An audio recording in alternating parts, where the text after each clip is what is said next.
Hello. मंच पे सबसे पहले मंचासीन सभी अतिथिगण को मैं दिल से धन्यवाद करती हूँ और बहुत बहुत आभार प्रकट करती हूँ कि हमारे इस लड़ाई में आपने समय दिया, उसके लिए बहुत बहुत धन्यवाद।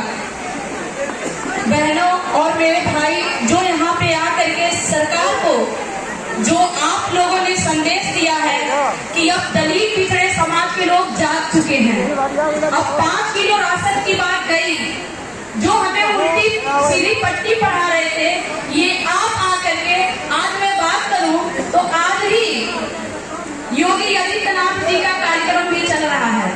जहां तक मुझे सुनने में आया है कि योगी आदित्यनाथ जी का कार्यक्रम भी चल रहा है, लेकिन आप लोगों की ये संघर्ष और ये परिश्रम और जो हम अम्बेडकर जन मोर्चा के जितने भी कार्यकर्ता हैं, जो लगभग पिछले 2-1.5 साल से अलग अलग जगहों पे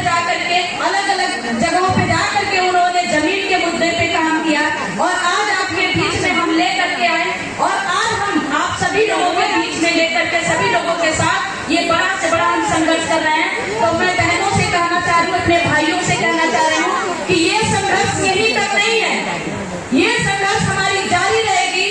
ये संघर्ष तब तक जारी रहेगी जब तक हमारे समाज के लोगों को ये एक एकड़ जमीन नहीं मिल जाता। साथियों, हम सिर्फ यहाँ दिखावा करने या रैली करने के लिए नहीं आए, यहाँ पे हम अपने अधिकार मांगने के लिए आए हैं। और मैं अपने बहनों से कहना चाह रही हूँ, अपने भाइयों से कहना चाह रही हूँ कि मेरे भाई मेरे बहन, जिस तरह से आप समय निकाल करके आ रहे हैं, जब भी जरूरत पड़े तो आप अपने लिए लड़िए, अपने लिए आवाज उठाइए, अधिकार के लिए खड़ा होइए, हम लोग आपके साथ हैं। साथियों, अगर कुर्बानी की बात है, कुर्बानी मैं देने के लिए तैयार हूँ, सबसे पहले मैं खड़ी रहूंगी।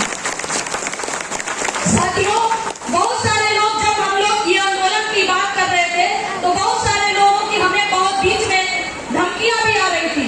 तो मैं आप लोगों के बीच में कहना चाहती हूँ, मौत का खौफ उन्हें है जिनके कर्मों में दाग होता है। मौत का खौफ उनको होती है जिनके कर्मों में दाग होता है।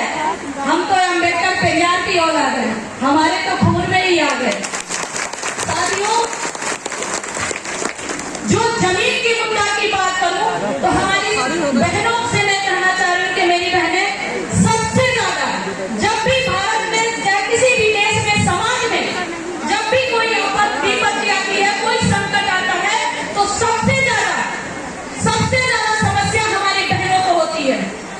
बहनें, 1 एकड़ जमीन की मांग हम लोगों ने अम्बेडकर जन मोर्चा की तरफ से सरकार के सामने रखा है। अगर हमारे समाज को, दलित समाज को, पिछड़े समाज को, जो भूमिहीन है, उनको 1 एकड़ जमीन मिल जाती है तो सबसे पहले भूखमरी खत्म हो जाएगी। साथियों, 1 एकड़ जमीन मिल जाए तो अस्थायी रोजगार मिल जाएगा। रोजगार तो, सरकारी रोजगार तो मिलने से रहेगा, लेकिन 1 एकड़ जमीन मिलेगी तो कम से कम हम अपने खेतों में काम करेंगे, अच्छी साग सब्जियां उगाएंगे तो हमें बीमार भी नहीं पड़ेंगे। साथियों, और सबसे बड़ी बात, अगर 1 एकड़ जमीन मिल जाएगी तो हमारे समाज की बहू बेटियां किसी के घरों में, खेतों में काम नहीं करेंगी, उनके साथ शोषण रुक जाएगा। साथियों, तो आप सभी लोगों से मैं निवेदन कर रही हूँ, जो भी हमारे